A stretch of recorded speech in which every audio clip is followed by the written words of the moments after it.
يا أيها الناس اتقوا ربكم الذي خلقكم من نفس واحدة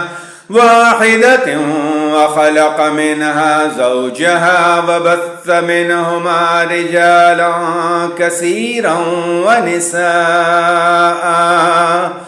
واتقوا الله الذي تساءلون به والأرحام إن الله كان عليكم رقيبا وآتوا اليتامى أموالهم ولا تتبدلوا الخبيث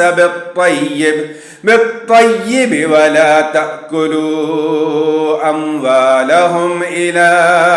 أموالكم إنه كان حوبا كبيرا وخفتم ألا تقسطوا في اليتامى فانكحوا ما طاب لكم من النساء مثنى وثلاثا ورباعا فإن خفتم ألا تعدلوا فواحدة أو ما ملكت أيمانكم ذلك أدنى ألا تعولوا وآتوا النساء صدقاتهن نحلة فطبن لكم عن شيء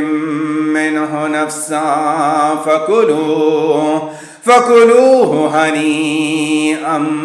مريئا